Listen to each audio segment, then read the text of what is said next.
You know, these victims have families that are suffering right now.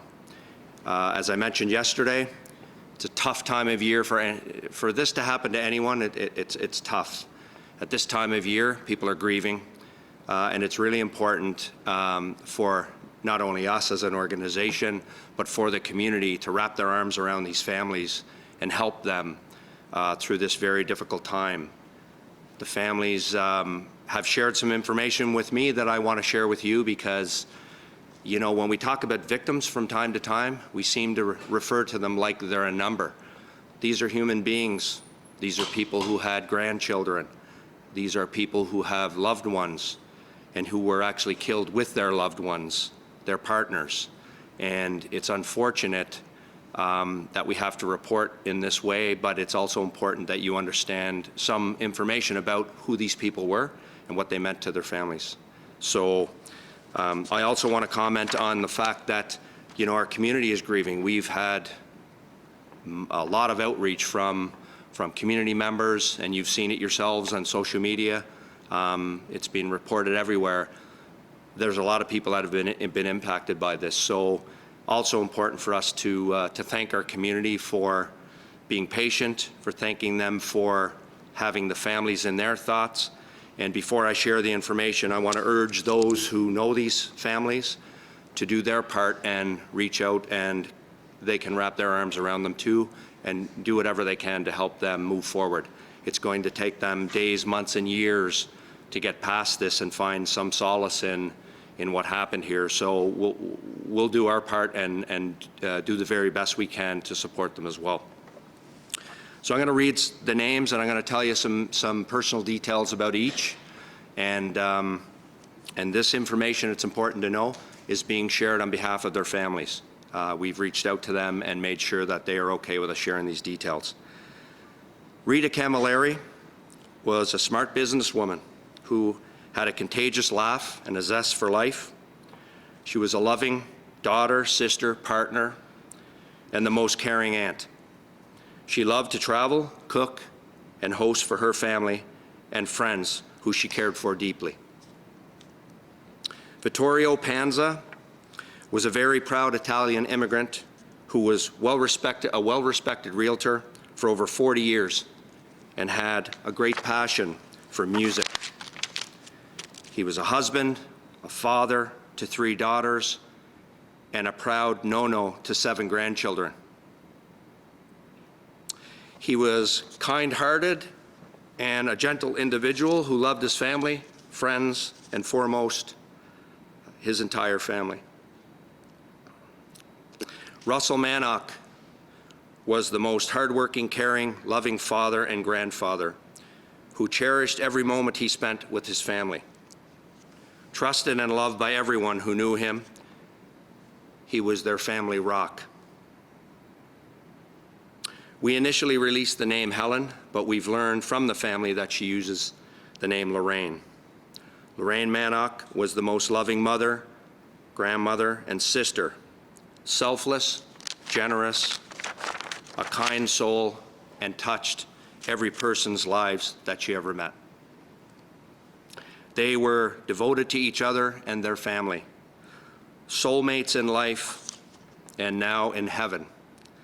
The family are devastated by this unspeakable, tragic loss. Naveed Dada was a great son and a brother. He spent half his life in Canada, and Naveed always wanted to serve his community and help those in need. So I just wanted to make today about the families and make sure we as an organization were able to come back to the media, to the community, and talk about who these people were and what they meant to their families. So thank you. I'll take any questions you have. Can you spell Manock's first name? Sorry, did you say Lorraine? Yeah, well, we initially released her name as Helen, but we've learned from the family she goes by Lorraine. Lorraine? Yes. Okay. So I know that there were 3 of the deceased who were condo board members. The other 2, did they just happen to open the door, be in the wrong place at the wrong time? Yeah, I can't share any details on the investigation as to how that piece happened. As I mentioned yesterday, we are still pretty early in that portion of the investigation, and I really want to keep today about the victims. Talk about the relationship of the victims to each other. Are Vittorio and Rita related? Are they husband and wife? I'm not sure. Rita and Vittorio are partners. I don't have the details. Laura? Yeah, they're husband and wife. Yeah.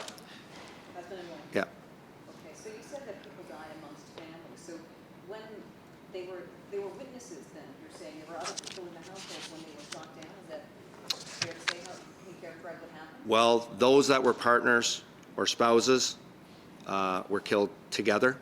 They were in the same unit together, right? And I can't share which unit, okay? So you were saying Vittorio and Rita. But what about the other households? Were there other people present in the house when No. gunfight went? No, not that I'm aware of, but I can't, again, I don't have any other details. I'm not aware of anybody else being present. Do you at this point have any idea where the gun came from, or if it was a legal gun or anything like that? I don't have those details now. So these statements, did they come from the family? Did they write them, or did you just talk to them and write this message for them? Well, we asked the family to share the information, and we've shared it to you just as they've shared it with us. How tough is it for you? I mean, you've done this for a long time, but it still seems like it's as tough as probably the first time you had to deliver bad news to it. Yeah, I got to tell you, I've been doing this for 34 years, and this is probably one of the toughest days or few days in my career as a police officer. It's never easy. One is too many. But when you have to talk to, or about, in this case, 5 different families who are, who are all have suffered this tragic loss over the last, couple of days ago here, it's just extremely difficult. And when you, when you hear from the families talking about them as grandparents and as spouses and as fathers and grandfathers, I mean, it's about as bad as it gets. When you're trying to communicate out on what happened, right? So, as a compassionate individual, as an organization that leads with compassion, which I believe we do,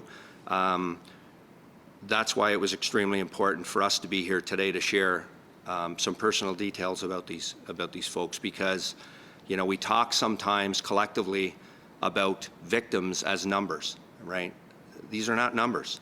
These are real human beings who lived long lives, right? And on a Sunday night, were probably just in their homes like all of us were, waiting to start the week.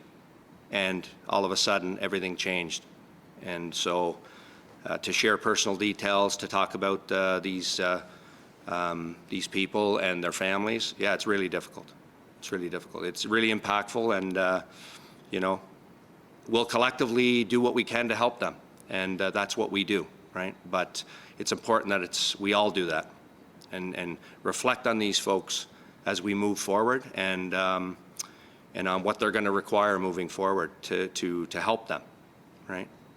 Can you talk a little bit about how police is supporting families and victims and some of the residents in the building?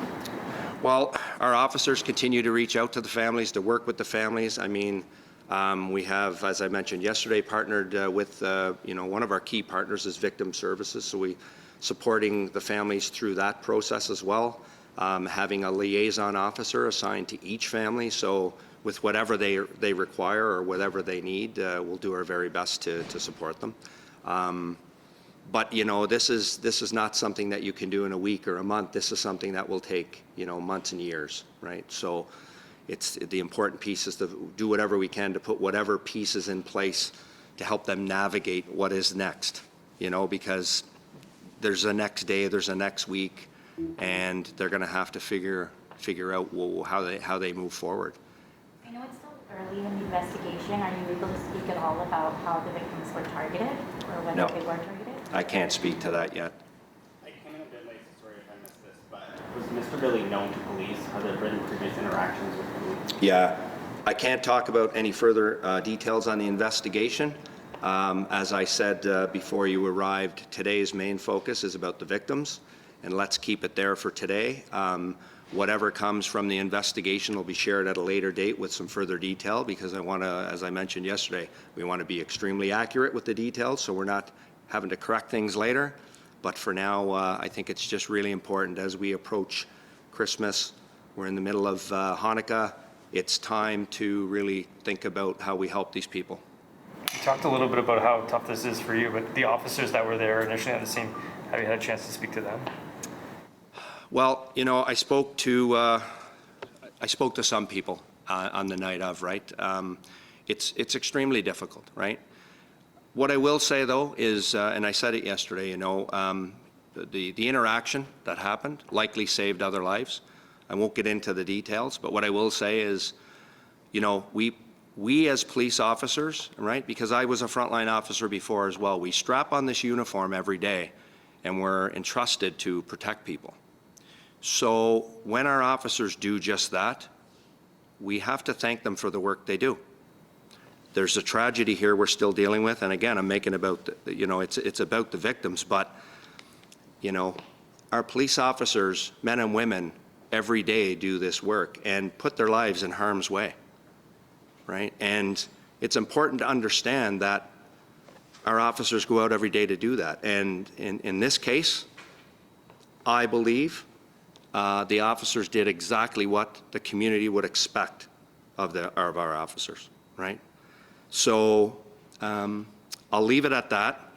I can't comment further, but you know, I have a lot of faith in our people, and I am very proud as a police chief, but also as a frontline member myself once, to strap on this uniform every day and go out and do what we're paid to do. So I'll leave you with that unless there's any other questions. I think that's good. Thank you. Thank you. Okay.